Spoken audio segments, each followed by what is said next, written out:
The 10 Trials of Abraham. 10 miracles were performed for our forefathers in Egypt, and another 10 at the sea. 10 afflictions were wrought by God upon the Egyptians in Egypt, and another 10 at the sea. With 10 tests our forefathers tested God in the desert, as is stated in Numbers 14:22. They tested me these 10 times, and did not hearken to my voice. Pirkei Avot 5:4. There are frequent references to the 10 trials of Abraham throughout Jewish literature. Due to these 10 trials, Abraham was given special status as the servant and friend of Hashem and the ancestor of the children of Israel. However, what these 10 trials are is not exactly clear. Many of these trials are elucidated in the Torah, such as his call to leave Ur of Chaldees and his circumcision. Other trials are disputed among various commentators. What follows are the trials according to Rashi, Rabbeinu Yonah, and Rambam. Abraham hid underground for 13 years from King Nimrod. This is according to Rashi. When Abraham our father was born, all the powerful men in Nimrod's kingdom sought to murder him. He was hidden underground for 13 years, during which he saw neither the sun nor the moon. After 13 years had passed, he emerged from underground, speaking the holy tongue, that is Hebrew. He despised the sacred trees, loathed the idols, and trusted in the shadow of his Creator. He said, Lord of hosts, happy is the man who trusts in you. Pirkei de Rabbi Eliezer. Nimrod flung Abraham into a burning furnace. This is according to Rashi and Rabbeinu Yonah. He was given over to Nimrod. Nimrod told him, worship the fire. Abraham said to him, shall I then worship the water which puts off the fire? Nimrod told him, worship the water. Abraham said to him, if so, shall I worship the cloud which carries the water? Nimrod told him, worship the cloud. Abraham said to him, if so, shall I worship the wind which scatters the clouds? Nimrod said to him, worship the wind. Abraham said to him, and shall we worship the human who withstands the wind? Said Nimrod to him, you pile words upon words. I bow to none but the fire. In it shall I throw you, and let the God to whom you bow come and save you from it. Genesis Rabbah 38:13. Abraham was commanded to leave his family and homeland. This is according to Rashi, Rabbeinu Yonah, and Rambam. From Bereshit 12 verses 1 and 2 we read, and the Lord said to Abraham, go forth from your land, and from your birthplace, and from your father's house to the land that I will show you. And I will make you into a great nation, and I will bless you, and I will aggrandize your name, and you shall be a blessing. Abraham was forced to escape a famine in Canaan. This is according to Rashi, Rabbeinu Yonah, and Rambam.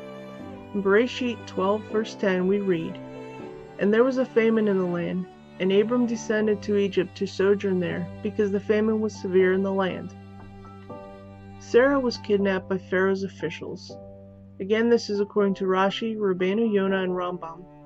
In Bereshit 12 verse 15 we read, and Pharaoh's princes saw her, Sarah, and they praised her to Pharaoh, and the woman was taken to the house of Pharaoh. Abraham was forced to go to war to rescue Lot, according to Rashi, Rabbeinu Yonah, and Rambam. We read in Bereshit 14 verses 12 through 16. And they took Lot and his possessions, the son of Abram's brother, and they departed, and he was living in Sodom.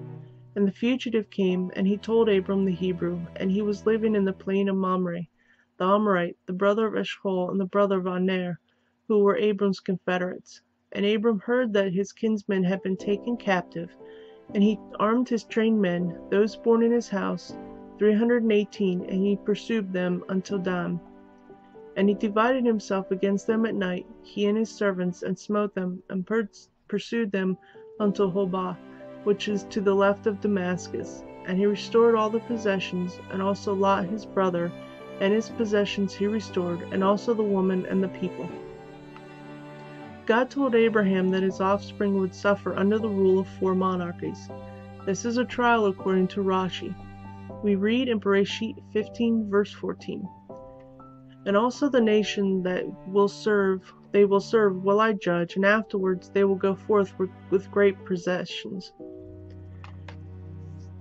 Abraham taking Hagar as a concubine.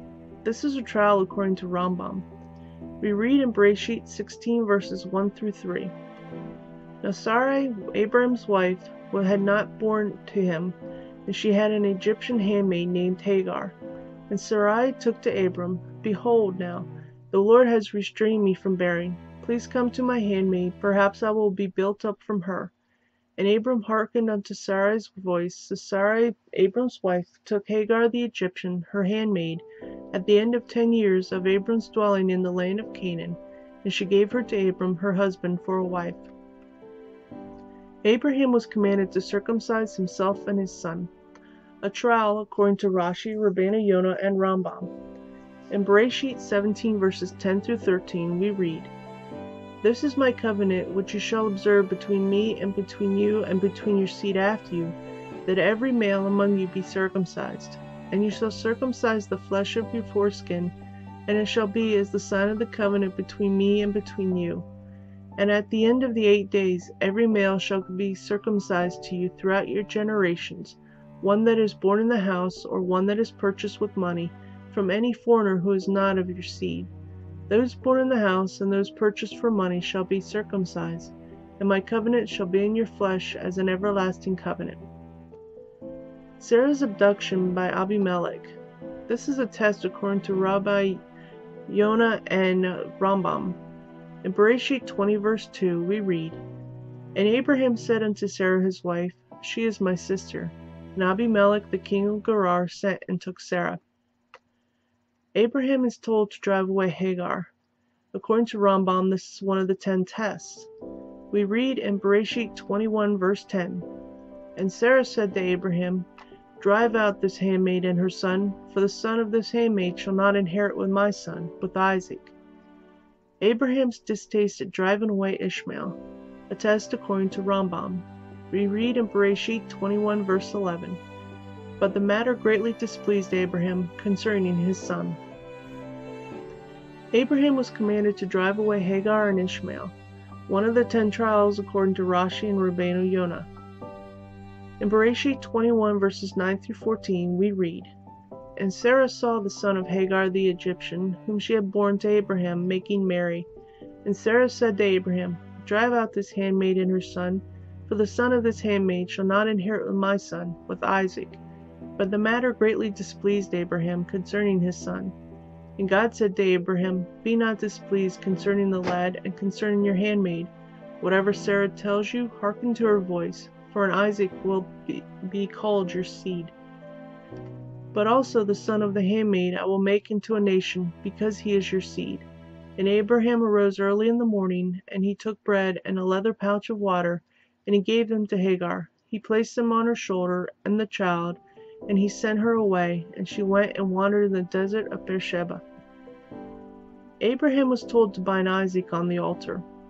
This is according to Rashi, Rabbeinu Yonah, and Rambam. We read in Bereshit 22 verses 1 and 2.